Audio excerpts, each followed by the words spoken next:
So the final sort of model that I'm going to show you, probabilistic model, is called a Markov chain.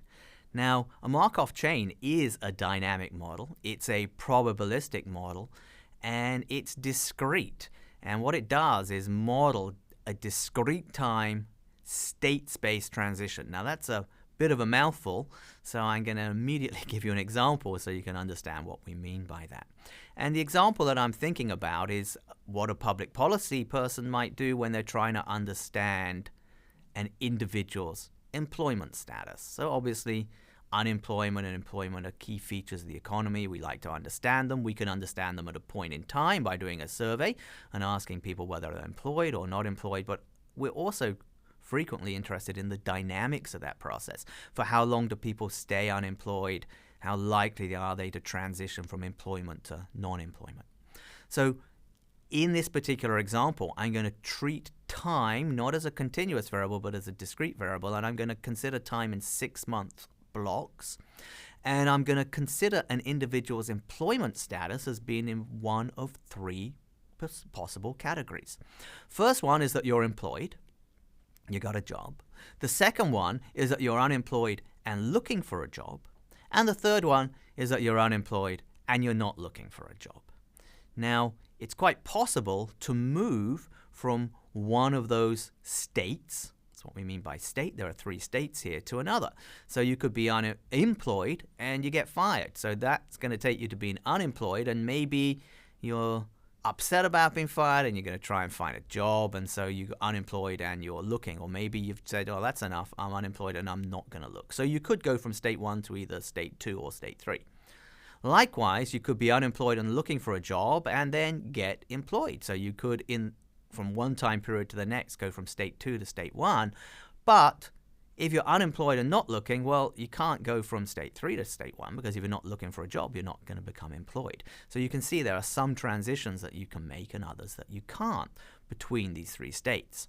Now, what a Markov chain does for you is model the probability of transitions between those 3 states.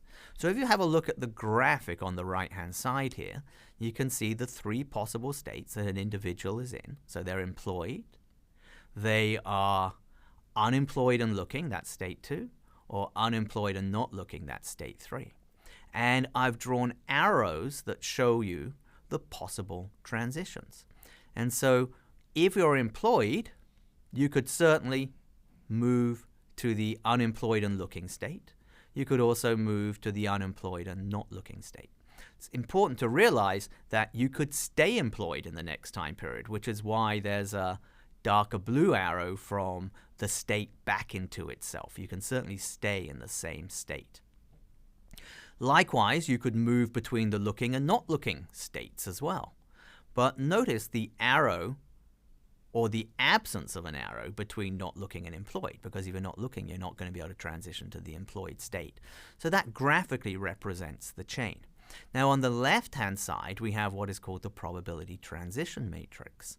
And what that does is provide the probability of moving from one state to another. And so let's have a look at the top row in that matrix. So it corresponds to the current state being 1. In other words, you're employed, and the probabilities tell you the chances of transitioning to one of the other states. And so the 0.8 is the probability that you transition to state 1. In other words, you stay employed. So according to this model, 80% of people retain their job over the next 6 months.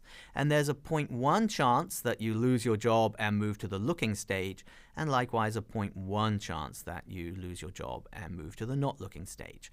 Notice that those probabilities across the row do add up to 1, so something has to happen. Likewise, I've got a set of transition probabilities from state 2 into states 1, 2, and 3.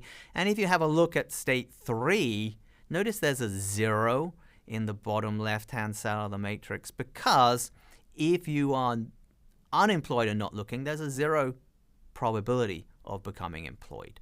In that, if you're not looking for a job, you're not going to get a job. And so there can certainly be zeros in this matrix. So that's the idea of a probability transition matrix, and they can be very useful for modeling these probabilistic dynamic processes.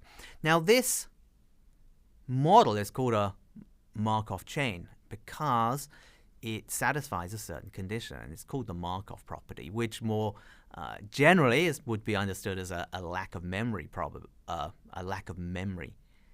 characterization. And what that Markov property states is that the transition probabilities only depend on the current state, not on prior states. And a more elegant way of stating that is that given the present, the future does not depend on the past.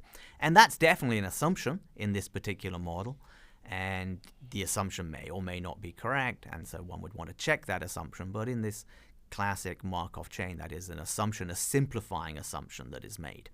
So there's a fourth example of a probabilistic model. So we've talked about regression models, we've talked about tree models, we've talked about Monte Carlo approaches to solving problems, and we've seen a Markov model here at the end.